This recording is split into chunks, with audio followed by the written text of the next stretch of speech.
नमस्कार दोस्तों, राधे राधे। स्वागत है आपका मेरे इस चैनल माँ धर्म गंगा में।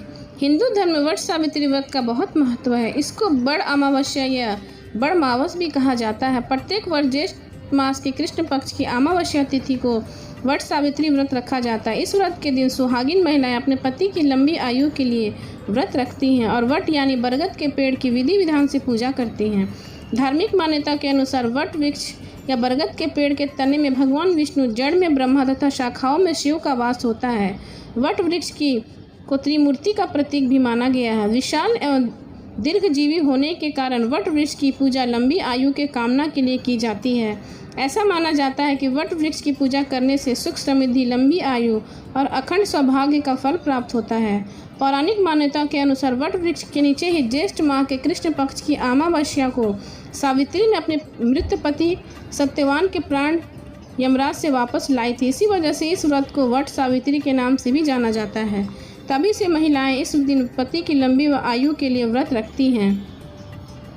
वट सावित्री के दिन चने का खास महत्व होता है। माना जाता है कि यमराज ने सत्यवान के प्राण चने के रूप में सावित्री को वापस लौटाए थे, जिसके बाद सावित्री ने इस चने को अपने पति के मुंह में रख दिया था, जिससे सत्यवान के प्राण वापस आ गए थे। इसी वजह से इस दिन चने का विशेष महत्व माना जाता है।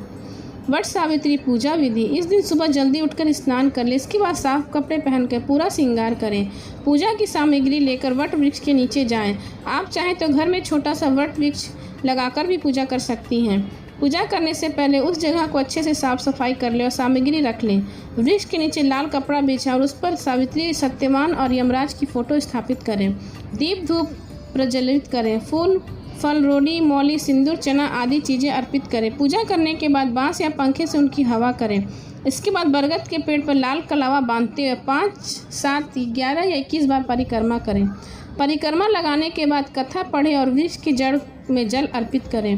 इसके बाद बांस के पंखे से पति को हवा कर फिर पति के हाथ से पानी पीकर व्रत खोलें। पूजा के बचे चने प्रसाद के तौर पर सभी को बांटें और सास ससुर का आशीर्वाद प्राप्त करें। वट सावित्री व्रत कथा: स्कंद पुराण में देवी सावित्री के पति सत्यवान की मृत्यु हो जाने पर सावित्री द्वारा पति के प्राण वापस लाने की कथा का जिक्र वट सावित्री व्रत में किया गया है। इस कथा के विषय में कहा गया है कि यह कथा सौभाग्य प्रदान करने वाली होती है। इसलिए वट सावित्री व्रत के दिन वट वृक्ष के नीचे इस कथा का विस्तार पूर्वक पाठ करना चाहिए और सुहागन महिलाओं को इस कथा को सुनाना चाहिए।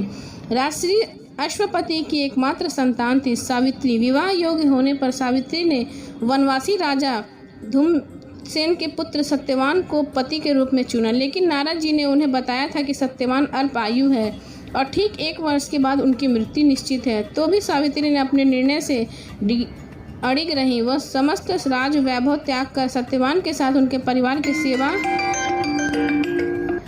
करते हुए वन में रहने लगी। जिस दिन सत्यवान के महाप्राण का दिन था, उस दिन वह लकड़ियां काटने जंगल गए। सावित्री भी उनके साथ चली गई।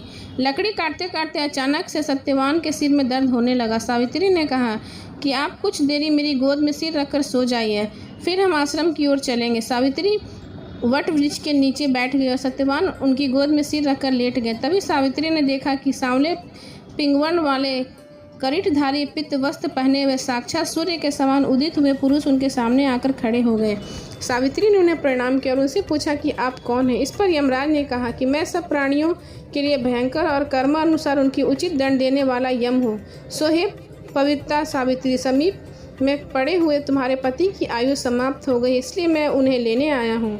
ऐसा कहकर यमराज ने सत्यवान के शरीर से उनके प्राण को बलपूर्वक निकाल लिया और यमपुरी की ओर चलने लगे। सावित्री ने भी यम के पीछे पीछे चलने लगी। यमराज ने सावित्री से कहा कि कोई भी जीव बिना आयु समाप्त यम मार्ग में नहीं जा सकता, इसलिए तू लौट जाओ। सावित्री ने यमराज से कहा कि आप जैसे सज्जन महापुरुष के साथ मैं चल रही हूँ, मेरे पति आपके साथ हैं, तो मुझे आपके साथ चलने में कोई शर्म या गलानी नहीं हो रही।